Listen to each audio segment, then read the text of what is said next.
Magandang hapon mga idol. Ngayon, tinawag ko si kaibigan kasi mayroon pong nagpasa sa atin ng sign sa kalangitan po ito mga idol. Mayroon pong bilog para siyang buwan. Para din pong tinatawag dito parang eclipse din po ang hugis. Kaya gusto kong itanong para safety po ang ating mga kababayan po dito sa ating bansa kung hindi po ba ito masama yung nakita ngayon sa mga tao at pinasa po sa atin ni Sir John Digia. Bro, mega love shout out mo bro. Guys, gusto ko lang makatulong, gusto ko lang pong safety tayo sa mga sign. Kasi si kaibigan talaga ang ating tatanungin kung ano po bang sign ito, kasi nakakilabot na po talaga pag mayroon sign, no? Dahil po napakarami na po ang nangyayari dito sa ating bansa. Kaibigan, tungkol po ito sa sign kaibigan ba? Gusto ko lang matanong kayo. Oo, may pinasa po sa atin kasi sinabi po ninyo anytime po tayo magtanong sa inyo kung ano po ang mga kababalaghan na nakikita ng mga tao doon sa kalangitan at sa lupa. Nais ko lang pong malaman sa inyo kung ano po ang ibig sabihin nito kasi pinasa po sa atin. Wala po bang masama ito? Ay Diyos ko mga idol, bro John Digia, hindi po talaga yan magandang sign po daw yan, sabi ng ating kaibigan. Bakit po?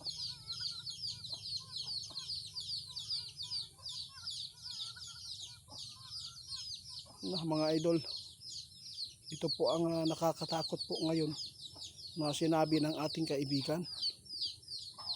Dahil po yung sign na yan, nakikita po ninyo, posibleng mayroon pa rin darating na malagim na problema po dito sa ating bansa. Tulad po ng mga sakuna, kaguluhan. Maiiyak po ako mga idol kasi kaibigan, lagi po siya nagpaalala sa atin. Napakabuti po talaga nila kaibigan.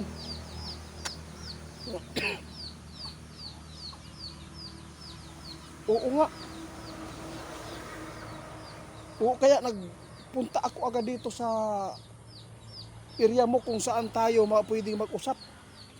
Kasi si kaibigan natin na si John Digia ay lagi po siya nagpapaabot sa anumang mga kababalagan po na sign.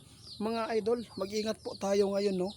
Kasi yung sign po na pinasa sa atin, kababalaghan po talaga yan na hindi po talaga maganda ang paparating na mangyayari sa atin. Mga sakuna, hindi na po talaga natin pwedeng pagkampantihan. Lagi po tayong manalangin at maging alerto po ang makapanood nito. Dahil po sa sinabi ng ating kaibigan ngayon na pinasa po sa atin ang mga sign na parang buwan. Grabe, nakita ngayon sa kalangitan. Kaya sinabi ng ating kaibigan, kapag mayroon po talaga na mga sign na yan na bigla-bigla at hindi po pangkaraniwan, kaya ito po masamang sign po talaga daw yan. Sa hindi daw maniniwala, matutuloy po talaga ito mga idol. Kaya hintayin na lang po ninyo kung ano man po ang lumabas dito sa bansa natin na mga kababalaghan po na mga pangyayari na malagim tulad po ng mga sakuna. Lalo na sa Mindanao, delikado pa rin ang landslide ngayon dahil si kaibigan mismo sinabi po niya noon na mayroon pong landslide na malakihan. Anong nangyari? Ang landfill nangyari na naman, di ba? Sinabi po ng ating mga kaibigan, kahit maganda po ang panahon, lalo na ngayon masama.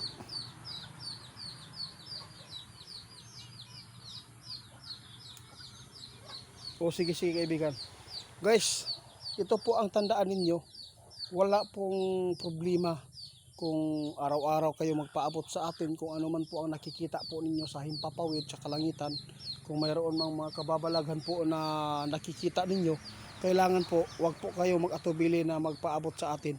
Dahil po itatanong po natin agad kay kaibigan. Alam po ninyo mga idol, yung hindi pangkaraniwan, hindi palagi ba na nakikita ng tao na may mga ganyan pong mga sign na napurma, talagang masama. Pero kung lagi naman natin nakikita, hindi naman po yan natin pwedeng ikakabahala. Pero ngayon iba po talaga ang nakita kong picture.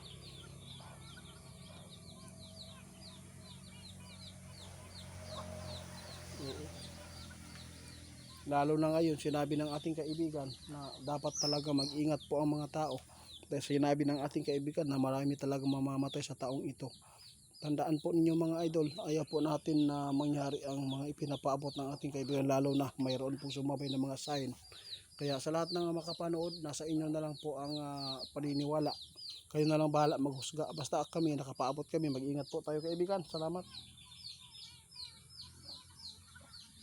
Oo, ingat din po kayo sa lindol mga idol ha. Hindi pa rin tayo magpagkapanti sa lindol dahil si kaibigan mismo ngayon, no, nag-update pa rin sila sa lindol dahil po sa mga nakita ngayon na mga pagyanig doon sa ibang bansa. Sobrang napakalakas po ang 7.1.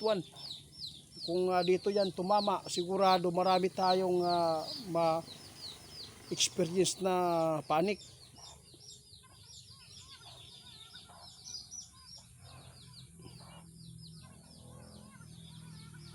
O sige.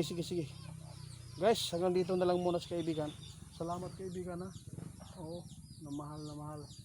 Ako kayo kaibigan. Kaya salamat.